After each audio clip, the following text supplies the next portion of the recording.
Halo semuanya, apa kabar? Eh, Kelihatannya hari ini semua pada sibuk, ya. Tapi ada dua dari keluarga kita di sini yang tidak bisa hadir lagi, yaitu Semu dan Lisa. Dua-duanya alasannya karena Semu harus ikut kebaktian keluarga. Lisa juga ada keluarga, tapi tidak apa-apa karena selama ini kita sudah belajar yang banyak ya. Dan juga saya merasa saya bisa berikan rekaman ini ya. Jadi tugas saya adalah untuk bisa memberikan eee, apa yang menjadi kehendak Tuhan dalam hidup saya, yaitu memberikan apa yang menjadi rahasia Tuhan. Ya, kita belajar. Jadi karena besok juga liburan, saya juga ada off, eee, jadi saya dan juga kebetulan ya, istri saya Ricu juga nggak bisa hadir karena ada temannya ulang tahun bersama Aswan ya. Saya tunggu juga Kiki ada retret. Eh, dan yang lainnya sibuk, mungkin masih ada yang tidak sempat. Tapi sebagai janji, saya harus tepati.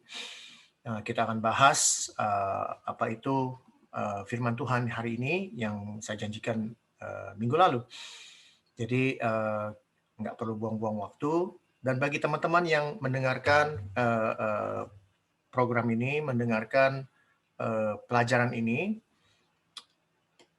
saya harus memberitahu publik bahwa pelajaran ini bukan dari saya. Ya, pelajaran ini juga sambil dari banyak buku-buku atau referensi-referensi yang lain. Ya, sudah pernah ada. Firman Tuhan itu dari dulu itu aja nggak pernah berubah. Ya, jadi harus perlu diketahui segala sesuatu yang setiap manusia atau setiap anak-anak Tuhan atau hamba-hamba Tuhan yang lakukan itu kepada setiap orang, itu bukan dari mereka. Itu semua asalnya dari Tuhan. Tuhan bisa memilih siapa saja.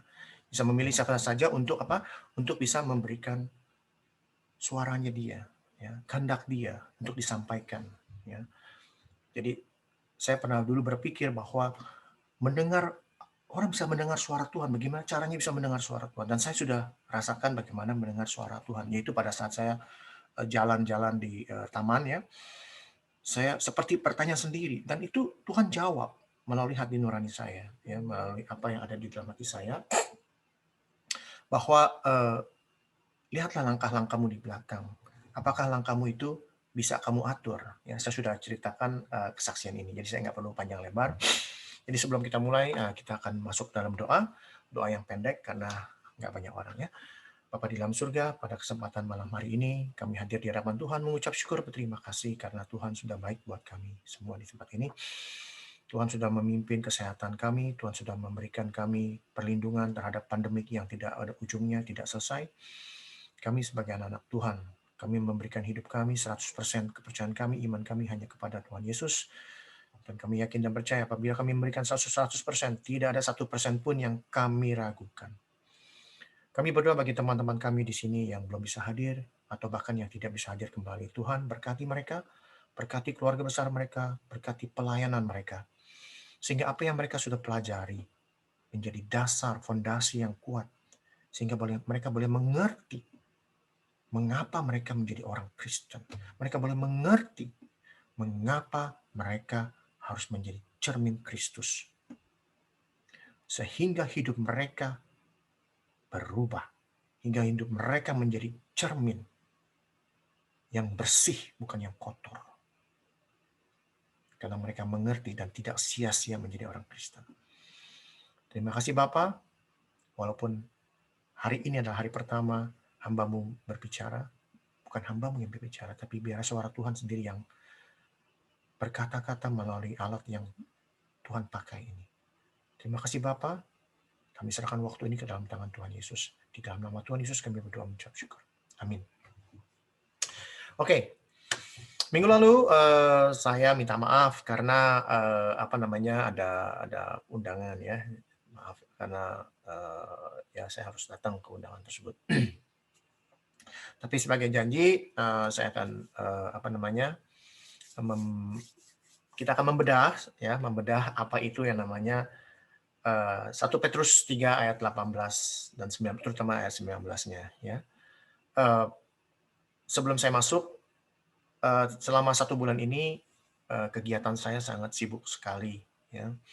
Saya ini, secara tidak langsung atau secara ajaib Tuhan menaruh saya di sebuah konferensi melalui Pak Bob Jokiman, konferensi di mana anak-anak Tuhan, hamba-hamba Tuhan yang top semua di sana. Setiap hari saya ikutin, ya. Tidak satu pun hari yang saya lewatkan. Karena saya ingin belajar, saya ingin mengetahui eh, apa menjadi pola pikir seorang hamba Tuhan melalui mission mereka, melalui misi mereka. Ini hamba-hamba Tuhan dari Sabang sampai Merauke, ya. Ini anak-anak Tuhan dari Sabang sampai Merauke, sampai dari Taiwan sampai ke Belanda ada di tempat ini semua. Dan saya banyak belajar, saya menarik banyak pelajaran di sana, ya. Ada juga beberapa pelajaran-pelajaran yang harus saya saring, ya. Pelajaran yang menurut saya itu harus diperbaiki, ya. Dan puji Tuhan, saya sudah diminta untuk memberikan sebuah pelajaran buat mereka sekali, dan Rabu ini saya akan diminta lagi untuk memberikan sebuah pelajaran untuk mereka, ya. Mereka memanggil saya pendeta, saya langsung klarifikasi, saya bukan pendeta, Pak. Jangan panggil saya pendeta, please. Ya nggak apa-apa, Pak. Please, jangan. Bahkan evangelis pun tidak. Saya hanya seorang pengajar, saya bilang. Dan saya pun tidak banyak tahu apa-apa. Kebetulan saya ada tahu yang kebanyakan orang Kristen tidak tahu. Dan saya banyak belajar mencari, menggali firman-firman Tuhan yang harus ada koneksinya, harus ada referensinya. Jadi bukan saya hanya menemukan referensinya, dan referensinya saya kasih tahu, saya hanya mengutip, itu yang saya katakan, ya. Nah, banyak sekali kita sudah belajar mengenai kematian, ya, dan saya berharap, bukan saya, bahkan Tuhan berharap supaya kita ini mengerti, supaya kita tidak takut akan kematian. Itulah poinnya. Karena Rasul Paulus mengatakan bahwa mati adalah sebuah keuntungan. Harus kita tahu kenapa mati harus ada keuntungan. Sehingga kita bisa beritahu teman-teman kita yang keadaan sakit ataupun dalam keadaan menderita, sebagai hamba Tuhan disiksa atau di apa-apa, kita berikan mereka kasih atau memberikan kabar yang penuh sukacita ini bahwa mati adalah sebuah keuntungan karena kita masih ingat, diistirahatkan Tuhan. Ya, kita istirahat, kita tidur sampai Tuhan datang kembali, membangkitkan kita, memberikan kita tubuh yang baru, ya, tubuh yang mulia, ya, tubuh alamiah ini akan rusak, ya, tubuh yang akan binasa, tubuh yang penuh dengan kelemahan, tubuh yang penuh dengan tidak mulia, itu di dalam 1 Korintus 15, ya. Dikatakan akan diganti dengan tubuh yang mulia, tubuh yang penuh kemuliaan, tubuh yang kuat, dan tubuh yang penuh kuasa, ya. Nah, saya nggak perlu panjang lebar, hari ini kita akan belajar sebuah ayat yang paling banyak dikontroversikan orang, sehingga ada ayat yang mengatakan bahwa Yesus mati, lalu dia turun ke dunia orang mati untuk menginjili. Alasannya apa? Ya nggak fair dong, orang-orang yang hidup di zaman sebelum Kristus. Jadi Tuhan memberikan kesempatan memberitakan Injil di alam maut, ya, buat orang-orang mati. Pak, ada ayatnya nggak? Ya ada, ini yang akan kita bahas.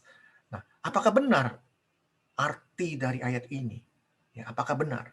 Ya, saya akan share screen-nya sebelum kita mulai.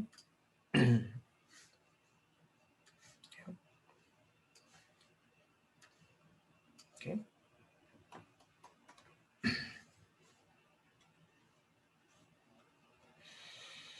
Oke, kita akan mulai dari ayat 18, ya. Kita baca.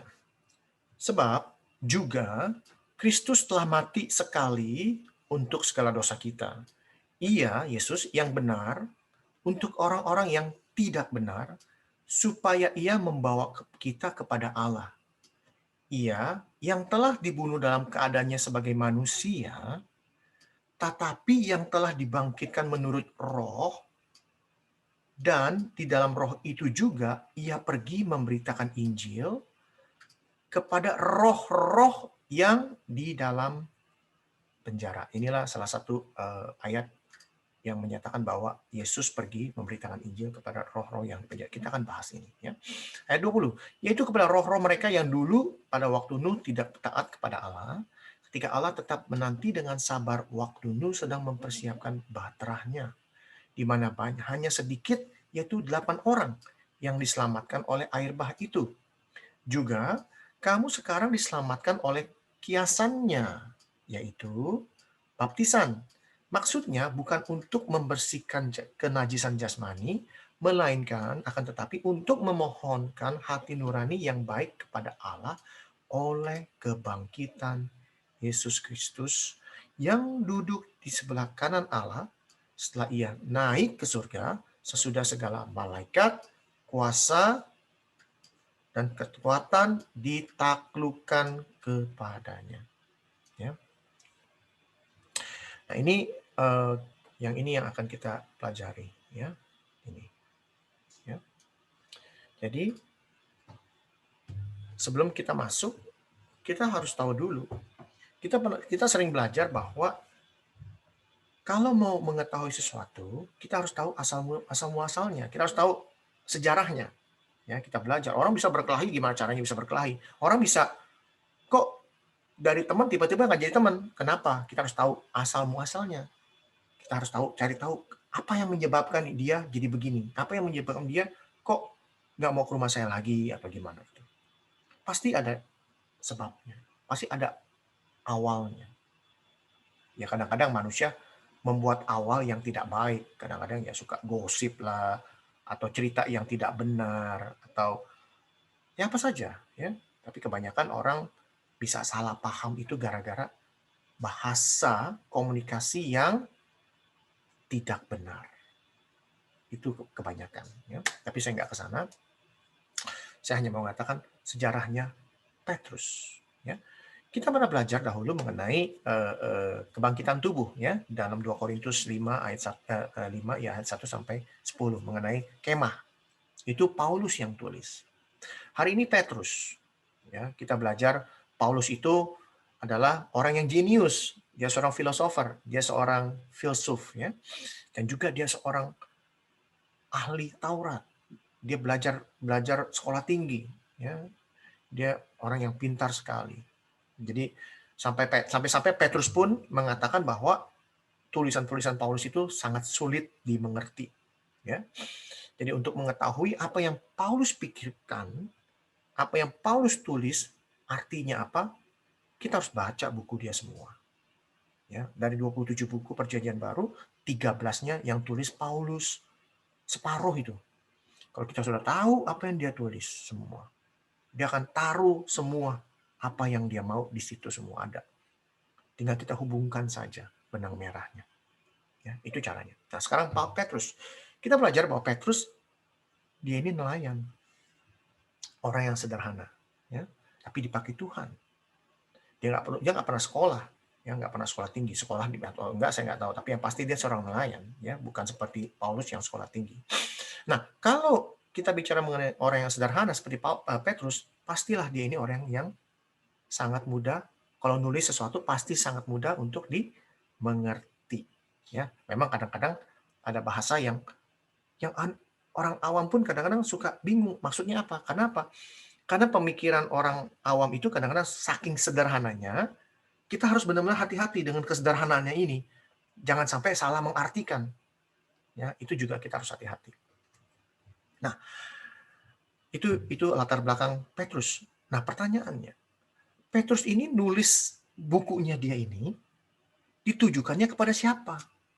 Bukan kepada teolog atau kepada orang pintar atau kepada orang Farisi, orang ahli Taurat dan sebagainya. Dia menulis buku ini hanya untuk orang-orang awam seperti kita yang nggak ngerti apa-apa, ya, yang sederhana, ya, tentu orang-orang sederhana. Dari mana kita tahu? Ya tentu dari buku dia, ya kita lihat dari mana kita tahu. Kita lihat. Nah ini 1 Petrus, ya. Katakan apa? Dari Petrus, ini si penulis, Rasul Yesus Kristus kepada, nah ini yang ditunjukkan, audiensnya siapa? Orang-orang pendatang, atau bahasa Inggrisnya pilgrim. Ya. Jadi, yang tersebar di Pontus, Galatia, Kapadokia, Asia Kecil, Bitinia, yaitu orang-orang yang dipilih sesuai dengan rencana Allah, Bapa kita, yang dikuduskan oleh Roh supaya taat kepada Yesus Kristus dan menerima percikan darahnya. Kiranya kasih karunia dan damai sejahtera semakin menimpa atas kamu. Jadi kita belajar bahwa Petrus juga menulis hanya ditujukan kepada orang-orang pendatang, ya, orang-orang bukan sekolah, orang-orang biasa. Jadi eh, eh, gaya bahasanya sangat sederhana, tapi kesederhanaannya itu bukan berarti apa adanya. Tapi ya juga kadang-kadang kita kalau bicara sama orang yang nggak sekolah itu, kita juga harus tahu ini maksudnya apa gitu kan, seperti itu. Ya, bahkan untuk orang yang sekolah tinggi juga kita harus lebih hati-hati lagi. Ini maksudnya apa dia ngomong? Ya, nggak bisa langsung kita serap semua, harus kita hati-hati. Ya, karena pola pikir orang setiap orang berbeda. Satu, tingkat pendidikan, dua, beda. Ya, jadi itulah yang Tuhan taruh dalam kita, yaitu hikmat supaya kita bisa mengfilter, ya, menyaring apa yang orang mau katakan. Kita lebih banyak mendengar lalu mengolah sebelum kita menyampaikan segala sesuatu. Kita olah dulu apakah ini benar, ya. Jadi apa sih yang orang pikir mengenai ayat 18 dan 19 ini? Ya, orang berpikir waktu Yesus mati, ya, Yesus itu turun ke neraka, turun ke dalam alam maut. Kita pernah belajar bahwa Yesus turun ke alam maut, maksudnya dia mati sebagai manusia. Itu maksudnya alam maut. Ya. Bukan berarti rohnya turun ke neraka, lalu apa? Memberitakan Injil kepada roh-roh itu, pada orang. Ya. Dan juga roh-roh itu disubung-hubungkan dengan apa tadi di ayat 20 di ayat 20 21 22-nya itu tentang roh-roh yang di zaman Nuh. Nah, pertanyaannya kenapa hanya zaman Nuh? Roh-roh seperti zaman Nuh. Jadi Yesus hanya memberitakan Injil kepada, ini kalau benar ya, ini kalau benar Yesus datang ke neraka lalu menginjili orang yang zaman Nuh aja. Nah, setelah dari zaman Nuh sampai Yesus datang itu kan banyak sekali, itu miliaran orang, mungkin tuh ribuan tahun itu. Itu gimana nasibnya? Kasihan sekali. Jadi yang poin yang saya mau katakan mengenai ayat ini adalah, yang pertama, kalau kita mengatakan bila Yesus benar-benar turun ke dalam dunia orang mati, mengabarkan Injil, berarti itu diberikan kesempatan kedua. Tidak ada satu referensi pun di dalam Alkitab, boleh bongkar sampai robek-robek juga boleh, silakan. Ya, atau pergi ke Israel tuh museum yang buku-buku Qumran, apa buku ininya, scrollnya itu dicari, dibongkar, ada tulisan kesempatan kedua dari Kristus. Kasih tahu saya, tidak akan ada. Tidak ada satupun referensi yang menyatakan ada kesempatan kedua. Di dalam Ibrani 9 ayat 27 itu jelas sekali. Dari mana kita tahu? Ya. Ibrani 9 ayat 27 dikatakan, dan sama seperti manusia ditetapkan untuk mati hanya sekali. Hanya sekali. Dan sesudah itu dihakimi. Nggak ada. Mati sekali, dikasih kesempatan, dihakimi. Nggak ada. Habis mati, dihakimi. Ini jelas sekali. Ya. Jadi, kalau benar-benar Yesus turun ke dunia mati memberikan kesempatan kedua, maka ayat ini menjadi tidak relevan. Ya. Tidak bisa dipakai. Itu alasan yang pertama. Ya. Lalu ada alasan kedua, yaitu pernah ingat di dalam Ibrani kalau nggak salah, saya lupa catatannya, yaitu hari ini adalah hari keselamatan. Ya, artinya apa? Selama kita hidup, kalau kita sudah mendengar Injil itu, kita terima, itulah keselamatannya. Tapi kalau sudah mati, bisa apa? Kalau kita mati bisa apa? Udah nggak bisa apa-apa. Saya ngomong, bukan saya ngomong. Kembali lagi, firman Tuhan yang mengatakan, kalau orang mati itu udah nggak tahu apa-apa, udah nggak bisa apa-apa. Dari mana kita tahu? Kita buka firman Tuhannya. Di dalam Pengkhotbah. Ya. Pengkhotbah berapa? Pengkhotbah 9 ayat 5. Ya. Kita lihat. Karena orang-orang yang hidup tahu bahwa mereka akan mati. Nah, orang hidup tahu suatu hari mati, pasti mati. Itu tentu. Ya, yakin itu pasti. Karena kita masih hidup, kita tahu suatu hari kita pasti mati. Semua orang pasti mati, kita tahu. Karena kita masih hidup. Tapi, dia bilang, orang yang mati udah nggak tahu apa-apa. Ini jelas ini. Orang mati itu udah nggak tahu apa-apa. Bahkan sudah tidak ada upahnya lagi. Boro-boro keselamatan, boro-boro kesempatan, udah tidak ada upahnya lagi. Jelas ini. Bahkan kenangan kepada mereka sudah lenyap. Ya. Jadi ini saya berikan 3 alasan tadi kan. Yang pertama, tidak ada kesempatan kedua ya melalui Ibrani 95. Ya. Kedua, apa namanya? Kenapa cuman zaman Nuh aja yang diselamatkan, sedangkan yang lainnya mana? Kasihan dong. Ya, kasihan sekali. Yang ketiga, ya orang mati nggak tahu apa-apa. Gitu loh. Nah, misalnya lah kalau zaman Nuh gitu ya. Nah, pertanyaan waktu zaman Nuh, kita belajar zaman Nuh di kejadian berapa tuh? Kejadian 6. Ya. Kejadian 6, waktu manusia itu jahat-jahat, ini dikatakan kan di dalam kejadian 6 ayat berapa situ, yang dikatakan bahwa apa yang dilihat Tuhan itu bahwa kejahatan manusia itu besar di bumi, kecenderungan hatinya selalu apa? Berbuat jahat. Ya. Bagaimana itu mereka? Kenapa mesti memberikan kesempatan lagi? Dari seluruh dunia yang ada zaman Nuh, yang benar berapa? Cuma 8. Sisanya nggak benar. Sisanya hatinya cenderungnya berbuat jahat. Mau dikasih kesempatan lagi. Saya rasa itu nggak make sense. Ya. Jadi, apa namanya, dari sini aja kita sudah bisa bantah bahwa arti sebenarnya dari kata-kata dari ayat ini sudah bukan mengenai Yesus menginjili orang mati. Tapi kita akan lanjut ya supaya lebih jelas. Oke. Kita akan lihat dari ayat 18. Kita kembali ayat 18 ya. Dikatakan di sini sebab juga Kristus telah mati sekali untuk segala dosa kita. Ini dalam bahasa Indonesia disebutkan sebab juga Kristus telah mati sekali dalam apa untuk segala dosa kita. Sebenarnya kalau kita kalau kita ubah dalam bahasa Inggris ya. Saya sering begini nih, kalau saya baca Alkitab saya rubah-rubah Inggris, nanti saya ada bahasa Hebrew. Kebetulan saya punya buku konkordasi dalam bahasa Hebrew, saya semua saya pelajari. Apa itu buku yang bagus, boleh ini boleh beli ya. Nanti saya kasih tahu. Kalau dalam bahasa Inggris itu disebutkan di sini ayat 18 beda ya.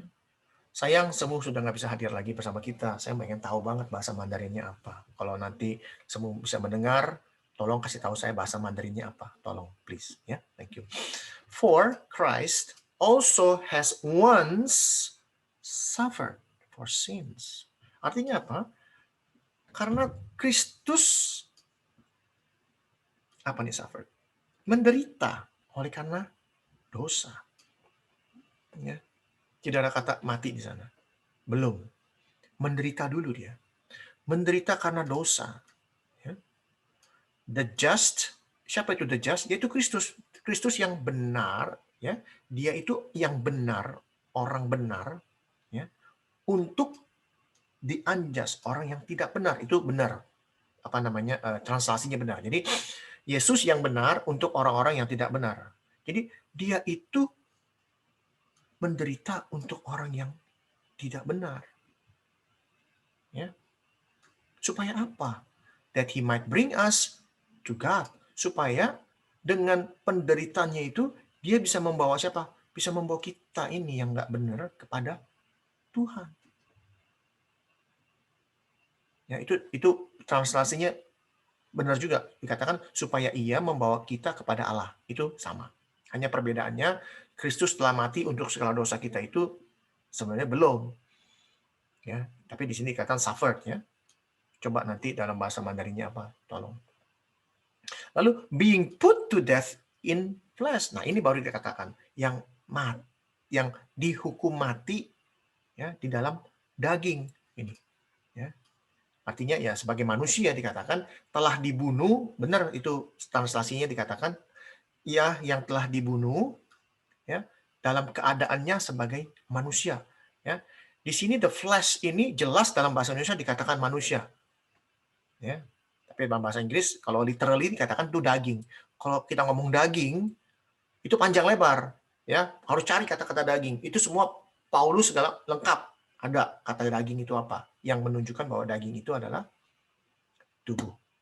Ya, seperti kita baca 2 Korintus 5 itu bahwa kemah, tenda, ya. Perbedaannya kita dengan Kristus apa? Kita tenda, dia bait suci. Karena dia orang suci. Jadi dia menganggap dirinya itu bait suci. Rubuhkanlah bait suci ini, aku akan bangun kembali dalam 3 hari. Nah, itu artinya, ya. Lalu apa? But quickened by the Spirit, dibangkitkan lagi oleh Roh. Ya. Jadi kalau kita buka dalam Ibrani 5:7 dalam hidupnya sebagai itu contohnya ya. Kalau kita buka deh ya. Ibrani 5 lihat. Ada nggak Ibrani 5? Nih, 5 ayat 7. Dalam hidupnya sebagai manusia, ini jelas di sini bahwa Yesus itu adalah manusia. Ya. Dia mau ngasih tahu bahwa flesh itu manusia. Lalu apa namanya? Kalau kita kembali lagi dalam bahasa Indonesia,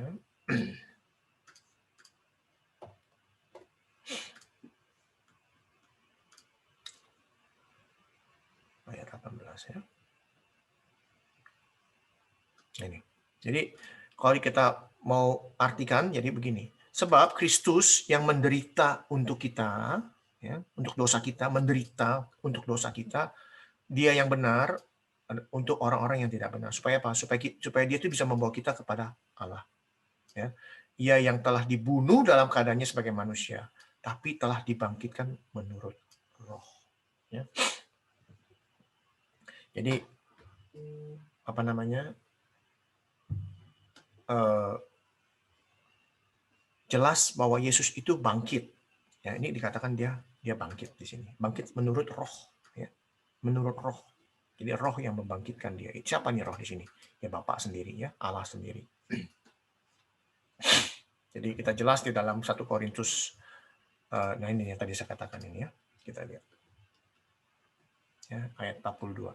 Demikian pula halnya dengan kebangkitan orang mati. Nah ini nih, kebangkitan orang mati yaitu Kristus yang sudah bangkit. Ya. Kita lihat, ditaburkan dalam kebinasaan, dibangkitkan dalam kebinasaan. Itu tubuh alamiah. Ya. Taburkan dalam kehinaan, dibangkitkan dalam kemuliaan. Ya, tubuh rohanianya ya. Lalu ditaburkan dalam kelemahan, dibangkitkan dalam kekuatan. Jadi ini ada perbandingan antara tubuh alamiah dan tubuh rohaniah. Rasul Paulus jelas di sana. Kita sudah belajar tentang ini 2 minggu lalu mengenai kebangkitan tubuh. Bahwa ada tubuh rohaniah, ada tubuh jasmania. Bahwa tubuh jasmania atau tenda ini akan rusak, kita sudah dipersiapkan dengan tenda yang baru. Ya, tenda yang baru yang sudah disiapkan Allah di surga. Itulah tubuh kita yang baru, ya. Tubuh yang bagaimana? Dikatakan di sini tubuh yang tidak bisa binasa, tubuh yang penuh kemuliaan dan tubuh yang penuh kekuatan. Ya, ini jelas. Saya nggak perlu panjang lebar, ini jelas firman-Nya, ya. Kita lanjut dalam ayat 19. Dan ini kalau kata dan itu berarti kalimatnya nyambung. Ya, ada penyambungan kalimat. Jadi waktu Yesus dibangkitkan, tetapi yang telah dibangkitkan menurut Roh dan dalam Roh itu juga. Jadi artinya apa? Yesus itu sudah bangkit. Inilah yang harus kita pelajari. Yesus itu sudah bangkit dalam arti kata di sini, dia sudah bangkit. Jadi pada waktu dia bangkit, dia turun memberitakan Injil. Apakah begitu? Ya, kita nggak akan ke sana dulu, tapi kita harus cari dulu. Ya, arti kata ia pergi. Ya, pertanyaannya, ini arti kata pergi ini pergi kemana? Atau pergi ngapain? Kan nggak ada tulisannya nih, cuma pergi memberitakan Injil. Pergi itu kan macam-macam. Ya, pergi itu bisa pergi ke atas, atau pergi ke bawah, pergi ke depan, pergi ke belakang, pergi makan, pergi ngobrol, itu bisa macam-macam arti. Jadi kita harus tahu arti sebenarnya apa di sana. Ya, kalau kita lihat apa namanya kisah para rasul ya, kita lihat kisah para rasul. Kisah para rasul kita lihat. Kisah para rasul berapa? 1 ya. Di sini dikatakan. Kalau kita baca, lihat.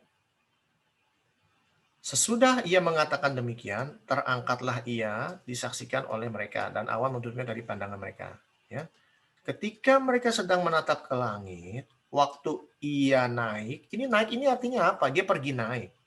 Dia pergi ke atas, dia naik. Kalau dalam bahasa Inggrisnya lebih jelas lagi.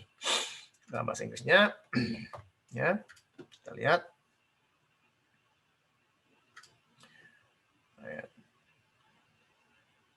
Ayat berapa tadi?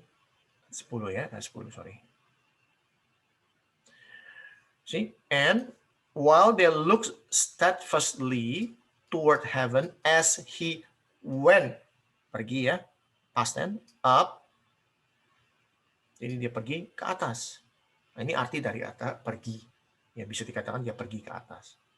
Biasanya Yesus pergi ke atas, ke surga, naik ke atas ke surga. Ya. Jika kalau kita buka lagi 1 Petrusnya, 3 ayat 21-nya dikatakan di sini apa? Juga kamu sekarang diselamatkan oleh kiasannya, baptisan, maksudnya bukan untuk membersihkan kenajasan jasmani, melainkan untuk memohon hati nurani yang baik kepada Allah oleh kebangkitan Yesus Kristus yang duduk di sebelah kanan Allah setelah apa? Ia naik. Ia naik. Ya. Ini dalam bahasa Inggrisnya ia went up to heaven. Ya, jadi kalimat kata pergi ini, ya, kalimat kata pergi ini kalimat pergi ini bukan berarti dia pergi kemana atau nggak ada ininya, nggak ada referensinya. Dia pergi kemana?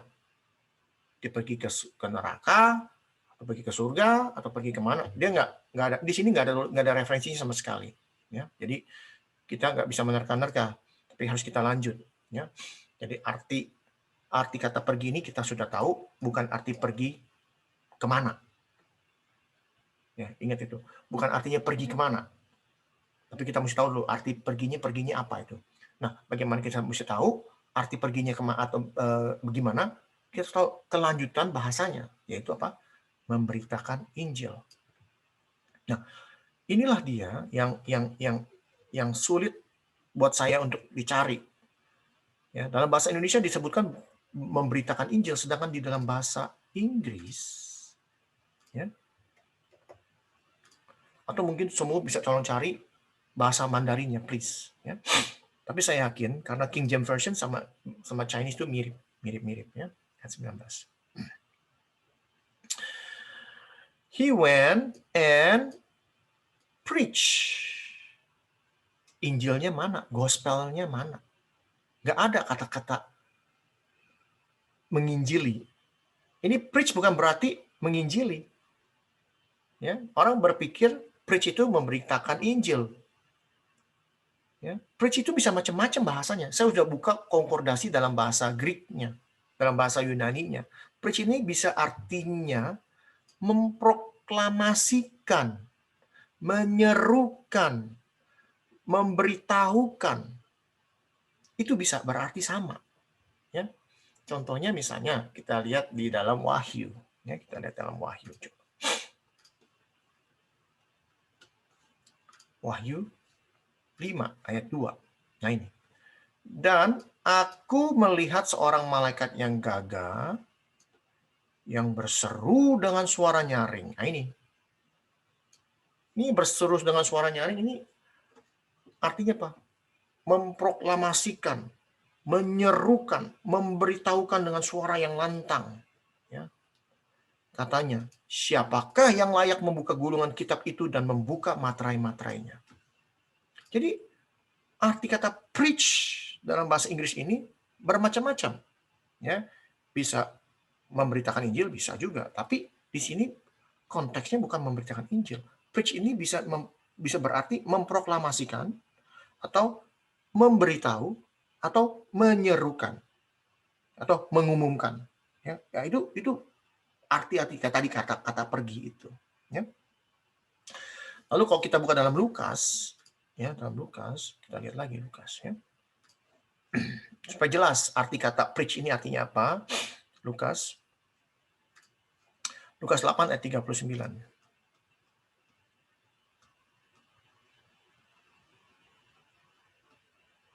Nah, Pulanglah ke rumahmu. Ini Yesus waktu itu menyembuhkan orang yang kerasukan setan di sini kalau nggak salah. Ya, mengusir roh ya. Dikatakan pulanglah ke rumahmu dan ceritakanlah segala sesuatu yang telah diperbuat Allah atasmu. Orang itu pun pergi mengelilingi seluruh kota dan memberitahukan. Jadi dia memberitahukan, memproklamasikan, mengumumkan kepada orang-orang banyak. Saya ini dulu kerasukan setan nih loh, masih tahu orang segala apa yang telah dia perbuat Yesus atas dirinya. Jadi dia memberitahukan. Sepertinya dia menginjili, padahal belum Injil. Injil kan baru ada itu kan setelah penulisan atau kanonisasi. Injil itu belum pernah ada. Jadi Injil yang mana yang gitu loh. Ya, ini zamannya Yesus. Jadi kalau memberitahukan apa yang diperbuat Yesus bisa dikatakan dia khotbah, bukan khotbah, dia mengumumkan, memberitahu, memproklamasikan, ada orang namanya Yesus ini bisa menyembuhkan orang kemasukan setan. Contohnya saya gitu loh. Nah, itu kira-kira memberitahukan seperti itu, ya. Jadi kita mesti tahu dulu, ia pergi, ya, kalau kita masukin dalam kata proklamasi atau mengumumkan atau memberitahukan. Jadi Yesus pergi untuk apa? Mengumumkan sesuatu, memberitahukan sesuatu, memproklamasikan sesuatu. Kepada siapa? Nah, ini pertanyaan lagi. Ya, kita lanjut. Ini seru, ya. Kita lanjut. Ya. Dalam bahasa Inggrisnya, unto the spirits in prison. Dalam bahasa Indonesianya, kepada roh-roh yang di dalam penjara. Ya, itu dalam bahasa Indonesianya.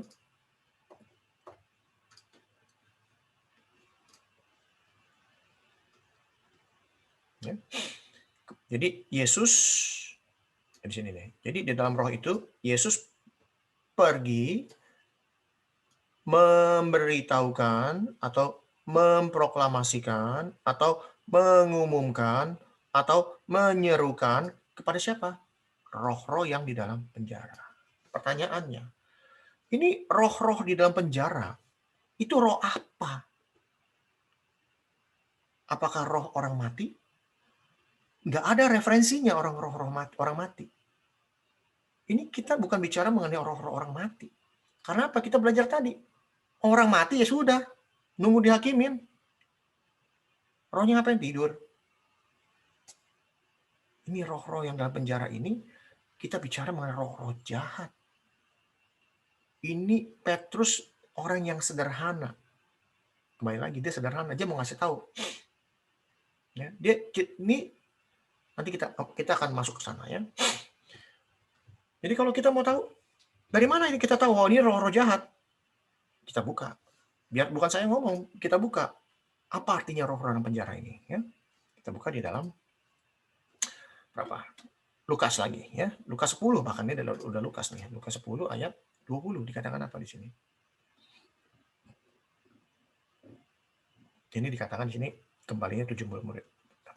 Namun demikian, janganlah bersukacita karena roh-roh itu, nah ini sama rohnya, takluk kepadamu.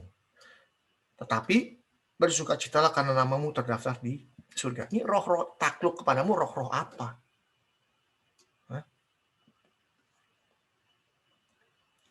Aku telah melihat iblis jatuh dari kilat dari langit.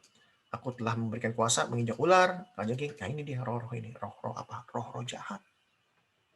Ya. Ada lagi? Banyak sekali. Saya kasih beberapa ya. Lukas lagi nih. Lukas 11. Lanjut. Lukas 11 ayat 24 sampai 26. Ya. Ya. Kembalinya roh jahat. Apabila roh jahat keluar dari manusia, ia pun mengembara ke tempat-tempat yang tandus mencari perhentian. Dan karena ia tidak menempatinya, ia berkata, aku akan kembali ke rumah yang telah kutinggalkan itu. Maka pergilah ia, roh jahat ini, mendapati rumah itu bersih tersapu dan rapi teratur. Lalu ia, si roh jahat ini, dan mengajak 7 roh lain. Kalau bahasa Inggrisnya jadi 7 spirits, pakai S, roh-roh. Bahasa Indonesia nggak ada yang begitu. Kalau roh jahat itu singular, kalau udah 7 roh, berarti dia plural. Ya, ini roh-roh jahat, dia bawa 7 teman. Ya. kepadanya dan mereka masuk berdiam di situ, maka akhirnya keadaan itu menjadi buruk ya dari semulanya. Itu kita bicara mengenai roh jahat, roh-roh jahat yang banyak ya.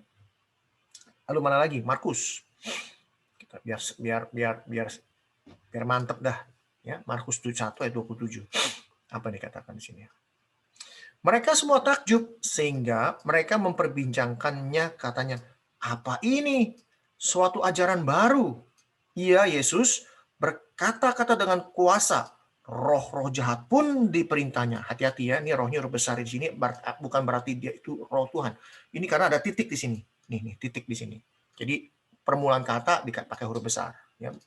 Tapi kalau dia di tengah-tengah, dia pasti huruf kecil. Ya. Roh-roh jahat pun diperintahnya dan mereka taat kepadanya. Ya. Jadi ini kita bicara mengenai roh-roh jahat.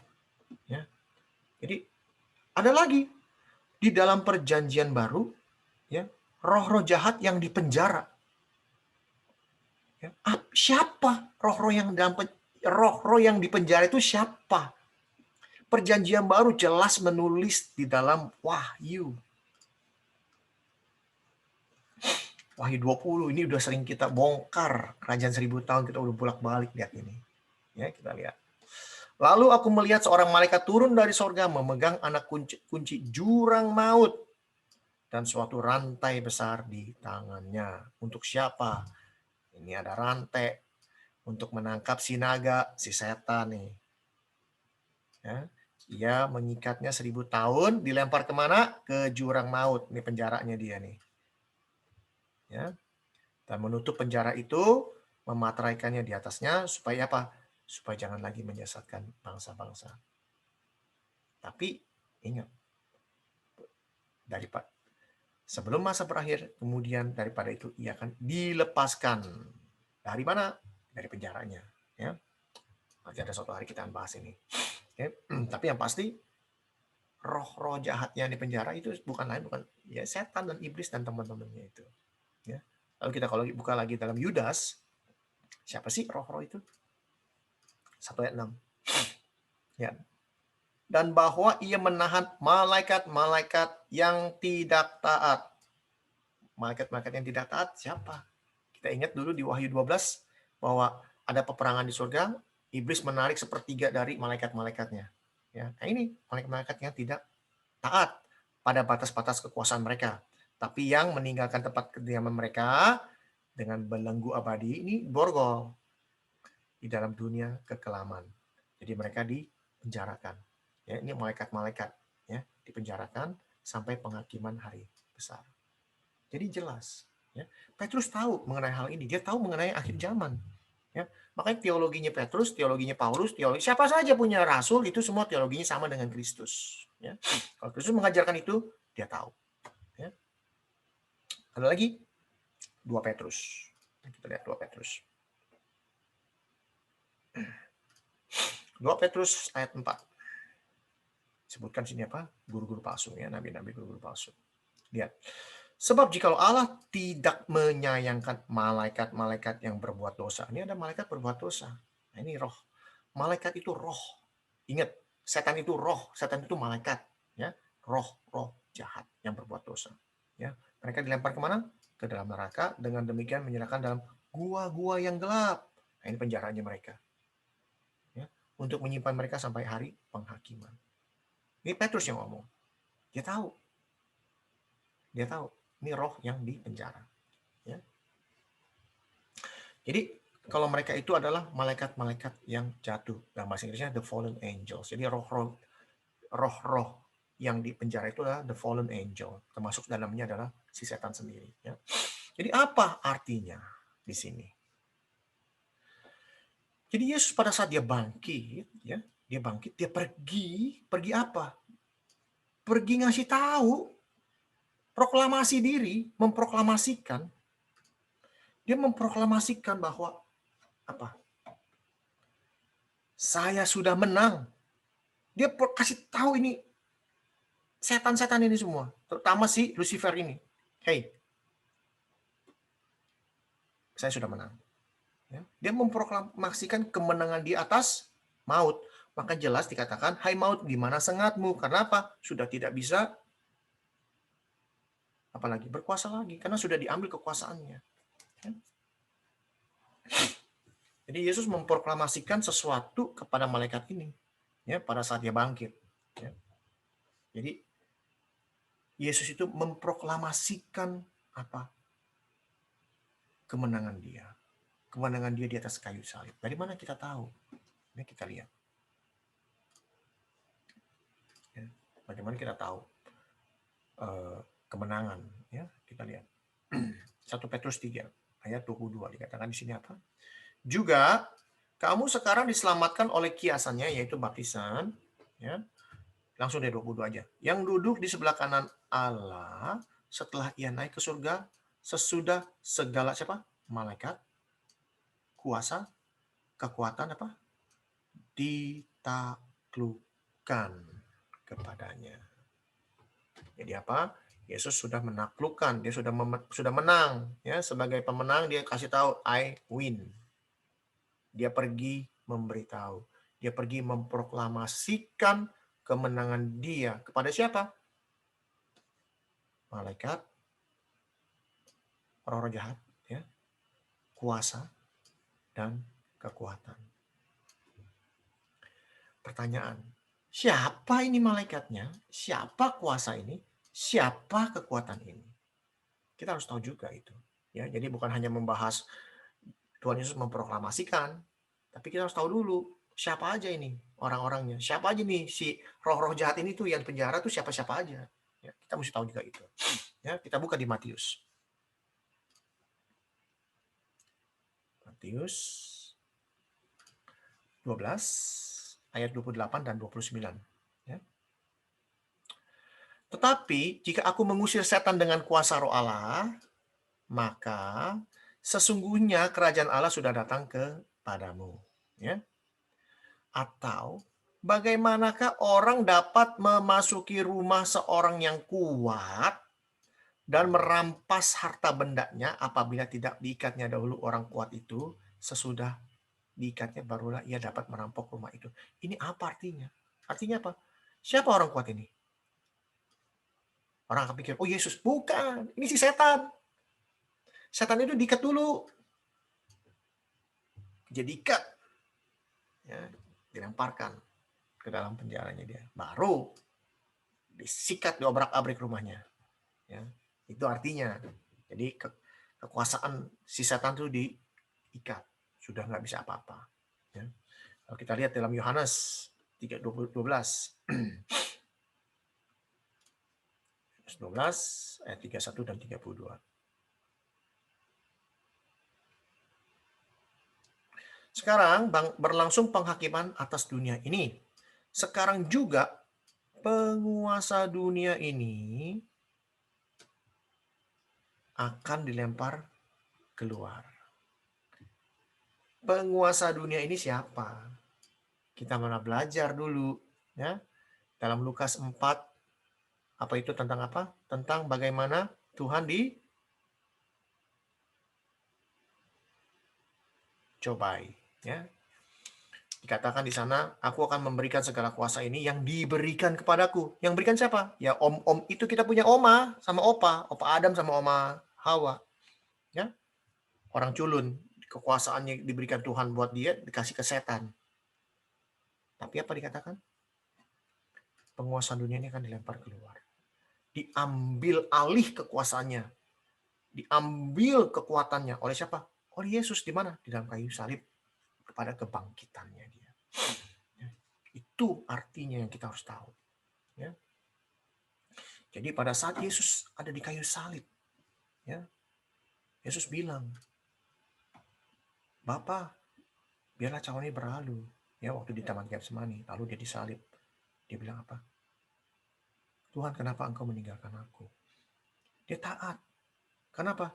Ada satu tanggung jawab yang harus, ada satu tugas yang harus dia selesaikan, yaitu apa? Mengambil alih kekuasaan si setan, si penguasa dunia ini. Ya. Sehingga apa?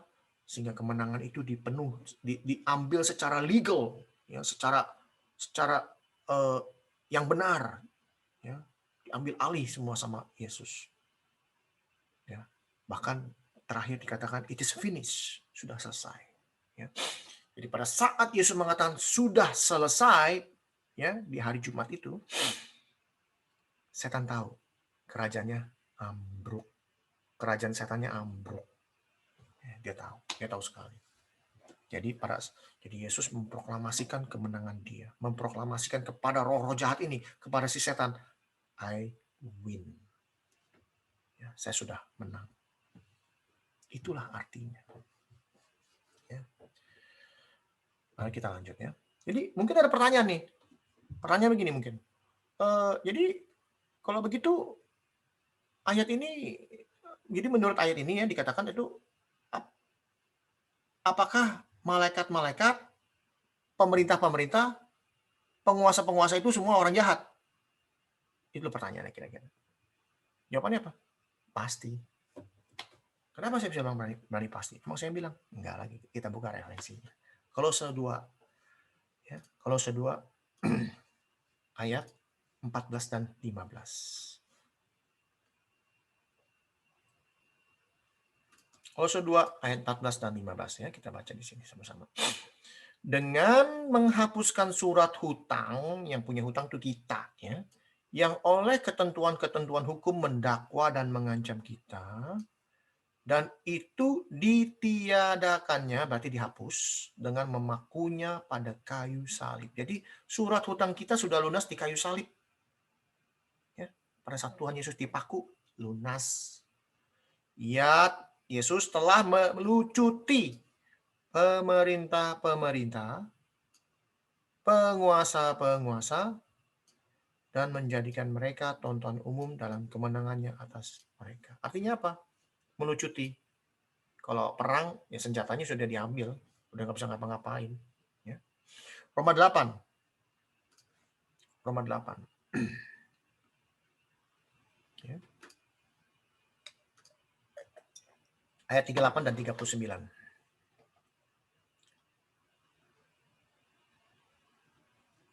Ini sebab aku yakin bahwa baik maut maupun hidup, baik malaikat-malaikat maupun pemerintah-pemerintah yang sekarang maupun yang akan datang, atau kuasa-kuasa yang di atas maupun yang di bawah, atau makhluk lain, tidak akan dapat memisahkan kita dari kasih Allah yang ada dalam Kristus Yesus Tuhan kita.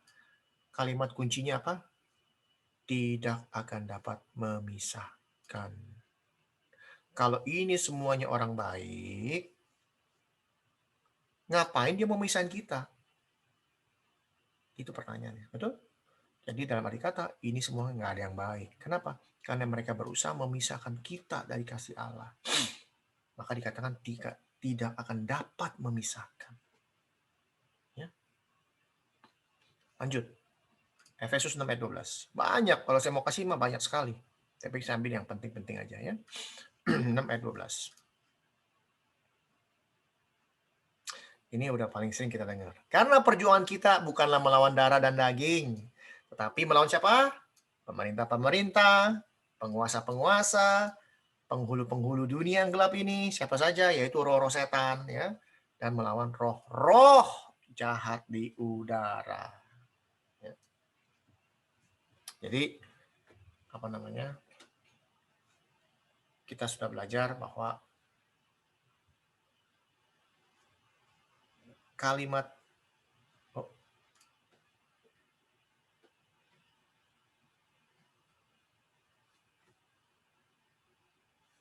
mana tuh hilang? 1 Petrus. Ya. 1 Petrus.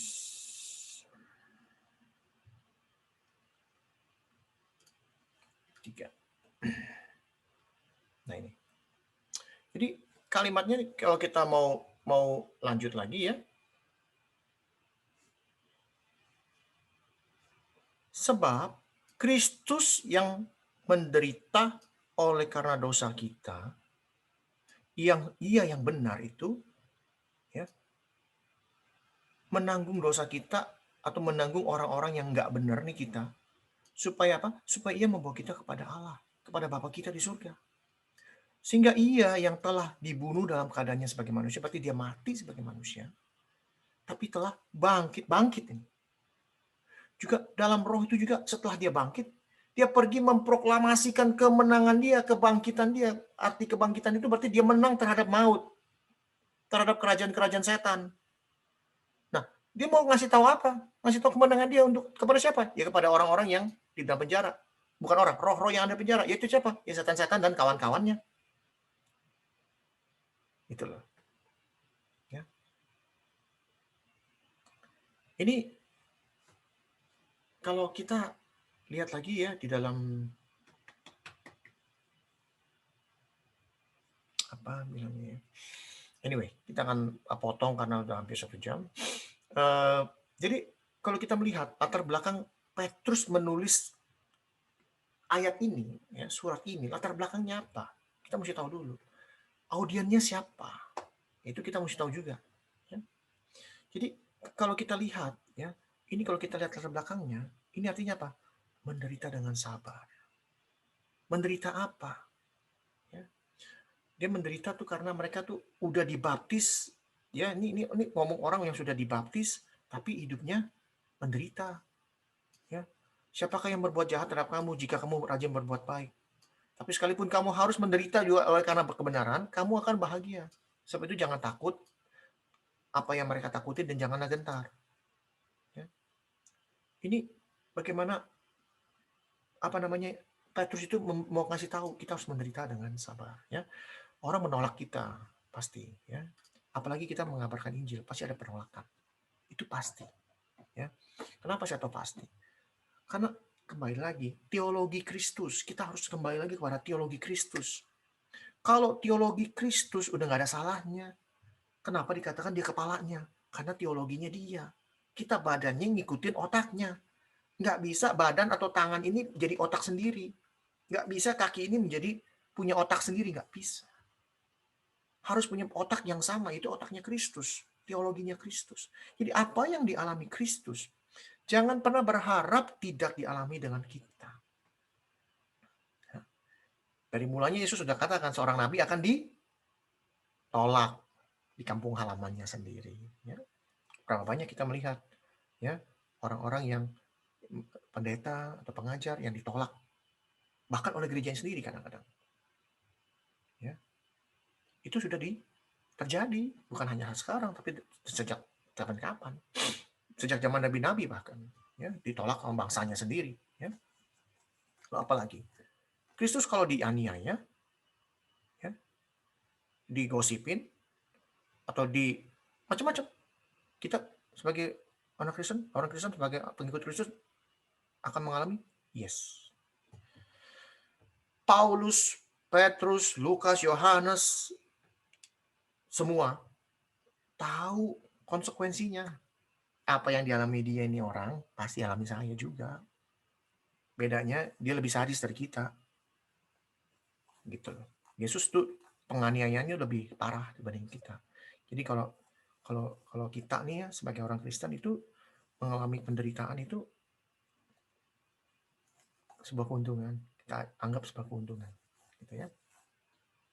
Jadi banyak sekali pada zaman Petrus itu orang-orang yang teraniaya banyak. Ya.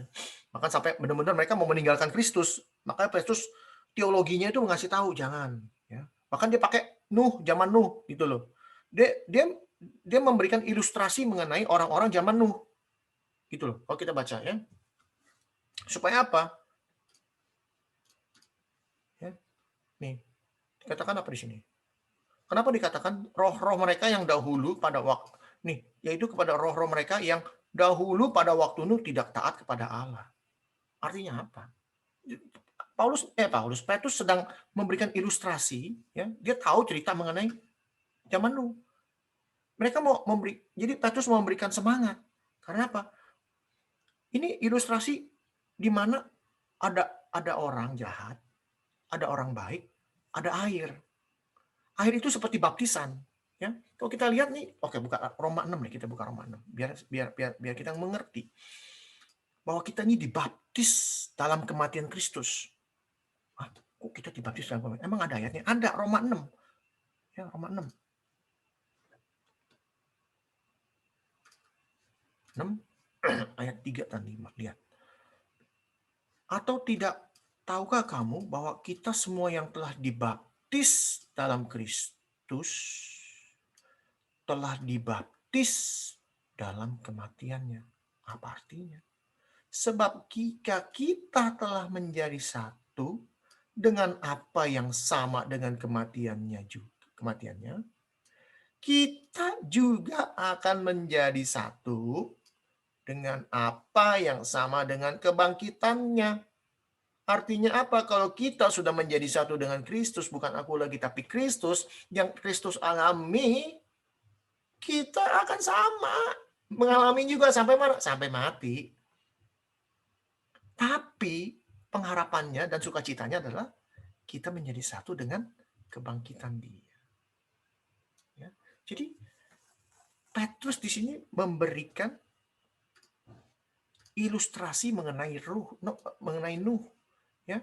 Ketika Allah tetap menanti dengan sabar waktu Nuh sedang mempersiapkan baterainya. Jadi pada saat Nuh membuat baterainya itu kan lama, bukan besok hari ini bikin besok jadi, pasti puluhan tahun mungkin.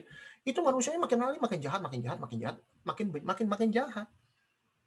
Mau ngasih tahu, ada kesabaran Tuhan di sana. Tujuannya apa?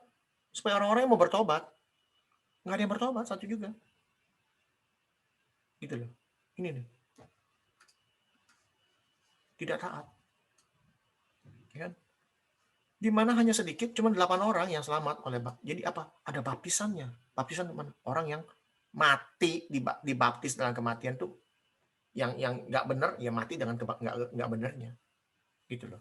Jadi setan itu diikat, ya, diikat, dikubur dalam air. Itu waktu air bah, gitu ya. Bukan berarti setannya diikat kelep-kelep, bukan itu. Itu ilustrasi. Ya. Jadi Nuh yang selamat itu muncul setelah ada baptisannya. Baptisan air itu bukan berarti Nuhnya kelelep, bukan. Tapi dari ini hanya ilustrasi, ya. Apa penggambaran. Petrus mau mencoba memberikan ilustrasi kepada jemaat-jemaat yang dia pimpin, karena dia bukan orang sekolah, dia cuma tahu ada cerita Nuh, dia pakai cerita Nuh itu, ya, supaya seperti ada air bah itu yang menandakan sebuah baptisan, sehingga baptisan itu orang yang benar itu timbul keluar sebagai pemenang. Ya. Sama dengan Kristus, Kristus itu ditindas pada saat hidupnya, dia ditindas, ya, ditindas musuh-musuhnya dia, ya, yang bikin dia ditindas siapa? Kalau bukan setan, setan melalui manusia, gitu loh. Jadi dia menderita dalam daging, sama, ya, dia mati, dia bangkit. Posisinya adalah dia hidup sebagai manusia, dia mati, lalu dia bangkit. Bukannya dia hidup, dia mati, dia bangkit, dia balik lagi ke neraka menginjili. Enggak. Dia mati, dia bangkit, dia naik ke surga. Itu urutannya. Ya. Dan kita akan alami itu sama. Kita hidup, kita mati, kita akan naik. Kapan naiknya itu pertanyaannya? Kita sudah bahas, nanti pada saat dia datang kedua kali, memberikan tubuh yang sudah disiapkan itu buat kita, supaya kita bisa ikut dia di kerajaan 1000 tahun. Ya. Dan kalau kita nggak merasakan kematian, misalnya lewat dengan tribulation itu, tubuh kita akan berubah seperti Kristus berubahnya secara langsung tanpa mengalami kematian. Ya. Jadi kita ini sudah dibaptis dalam kematiannya dan kita juga akan hidup dengan kebangkitannya. Jadi arti dari 1 Petrus 18 dan 19 ini bukan berarti Yesus pergi menginjili ke dunia orang mati, tapi Yesus memproklamasikan, ya, kemenangan Dia kepada siapa? Kepada musuh-musuhnya, ya, kepada si setan dan malaikat-malaikatnya, dan juga kepada penguasa-penguasa dan pemerintah-pemerintah yang di udara. Jadi kalau ada orang yang masih percaya bahwa Yesus masuk ke dunia orang mati, memberikan kesempatan kedua. Alangkah malangnya kita ini hari ini. Alangkah sedihnya kita hari ini. Kenapa? Kita nggak dikasih kesempatan. Oh, itu kedaulatan Tuhan dong. No. Tuhan tidak bekerja seperti itu. No. Tuhan adalah Tuhan yang adil. Tuhan adalah Tuhan yang He is the judge. Ya, tegas. Orang mati sekali, setelah itu dihakimi. Undangan malam ini adalah, apakah kita termasuk dalam roh-roh yang jahat atau roh-roh yang akan diselamatkan? Apakah kita sudah dibaptis dalam kematian Tuhan? Apakah kita hanya dibaptis, lalu hidup sebagai orang Kristen, yang berbuat baik saja? Atau kita mau memberikan kemuliaan Tuhan dalam hidup kita? Tinggalkan perbuatan-perbuatan lama kita. Tinggalkan segala hal yang tidak baik. Hal yang menimbulkan pertengkaran misalnya. Hal yang menimbulkan banyak perkara. Hal yang menimbulkan, terutama kita orang Kristen, pasti tentu berjemaat, bergereja. Pemecahan gereja atau saling baku hantam misalnya. Sering. Dan saya mendengar ini banyak sekali saya dengar. Ya. Dan saya berdoa bagi teman-teman sekalian, apabila ya manusia, termasuk pengajar, termasuk pendeta, bahkan termasuk gereja, mengecewakan kita, masih ada satu, Tuhan kita, Yesus Kristus, yang senantiasa menunggu, dan menunggu. Oke? Kita masuk dalam doa. Bapa di dalam surga, terima kasih Tuhan atas waktu yang Tuhan berikan, waktu yang begitu baik. Kami boleh belajar bagaimana Tuhan mati buat kami. Tuhan tidak turun ke dunia orang mati untuk mengabarkan Injil. Tidak. Tapi kami yakin dan percaya Tuhan memproklamasikan kemenangan Yesus atas si jahat, atas kerajaan si jahat. Dan Tuhan mengambil alih kekuasaan itu. Sehingga Tuhanlah yang memiliki kekuasaan baik di langit dan di bumi ini. Terima kasih Tuhan. Kami berdoa bagi teman-teman kami yang tidak hadir hari ini. Kami berdoa untuk semuanya Tuhan. Apapun keperluan mereka, Tuhan lawat, Tuhan sempurnakan. Apapun masalah hidup mereka, Tuhan, kami hanya manusia biasa. Tuhan tahu isi hati kami. Tuhan tahu bagaimana kami rindu untuk bersekutu. Kami rindu untuk mendoakan bagi mereka yang minta tolong. Kami rindu untuk memberikan apa saja yang mereka inginkan apabila itu merupakan kehendak Tuhan. Kami hanya melaporkan apa yang kami dengar. Kami melaporkan apa yang kami lihat. Tuhan lihat dan Tuhan tahu semua. Terima kasih Tuhan. Biar Tuhan minggu depan, apabila masih ada yang berhalangan, Tuhan sendiri yang mengirimkan, hamba akan setia. Hamba akan terus memberitakan firman Tuhan yang benar ini untuk teman-teman kami supaya mereka semua bisa diselamatkan. Sehingga mereka mengenal Tuhan dengan benar. Sehingga mereka diperlengkapi. Karena akhir zaman sudah dekat, banyak sekali pengajaran-pengajaran yang palsu.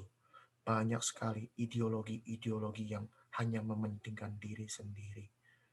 Tapi pada saat kami belajar, bagaimana kami mau merendahkan diri kami tidak mau ikut terseret dengan kenikmatan duniawi, kenikmatan yang hanya sementara.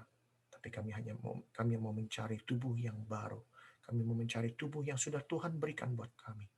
Dan kami mau meminta Tuhan menolong kami bisa untuk melaksanakan apa yang menjadi tugas dan tanggung jawab kami di dalam dunia ini. Terima kasih Tuhan, kami serahkan teman-teman kami dan pelayanan kami, juga persekutuan kami ke dalam tangan Tuhan. Di dalam nama Tuhan Yesus Juru Selamat kami, yang hidup, yang sudah mati, yang bangkit, yang sudah menang, dan sudah menyiapkan tempat buat kami semua. Haleluya. Amin. Oke, teman-teman sekalian, cukup seru. Saya ini jujur 2 minggu lalu salah satu hamba Tuhan dari Kupang menyarankan saya untuk membuat sebuah website mengenai penginjilan. Jadi dikatakan, Pak, kalau lagi nganggur, coba Bapak rekam video-videonya supaya kami bisa belajar juga Pak dari Bapak, karena Bapak memiliki beberapa pengetahuan yang kami tidak tahu. Jadi saya bingung gimana ya ngomong sendiri. Ternyata hari ini Saya ngomong sendiri, tapi ya inilah pelajaran yang Tuhan berikan. Ya, Tuhan berikan kesempatan untuk saya, ayo belajar. Siapa tahu kamu bisa ngomong sendiri, walaupun tidak ada audiensnya, tapi audiensnya nanti Tuhan akan kirimkan. Tuhan akan berikan siapa saja yang mau mendengar ini sebuah kebenaran. Sehingga siapapun yang mendengar, ya teman-teman, saudara sekalian, bahkan orang yang belum percaya pun bisa mendapat kebenaran yang sejati. Dari Tuhan melalui saya hanya tukang kutip. Semuanya sudah ada di Alkitab. Cuman kebetulan Tuhan kasih tahu nih ayatnya ini kasih tahu orangnya ini dan benang merahnya ini. Oke, sampai jumpa minggu depan dan hari Rabu ini saya tolong doakan saya karena saya akan memberikan pengajaran kepada ini kelas kakap ya, hamba-hamba Tuhan kelas kakap yang akan banyak bertanya. Hari pertama saya udah 5 jam pengajaran sejam, tanya jawabnya 5 jam. Jujur, 5 jam saya habiskan untuk tanya jawab. Ya. Dan Tuhan memberikan hikmat yang luar biasa, hikmat yang sesuai dengan firman Tuhan. Kembali lagi, firman Tuhan mengartikan firman Tuhan. Paulus mengartikan Paulus, Petrus mengartikan Petrus, Yohanes mengartikan Yohanes. Bukan kita, bukan saya, bukan opini saya. Tuhan memberkati, sampai jumpa minggu depan.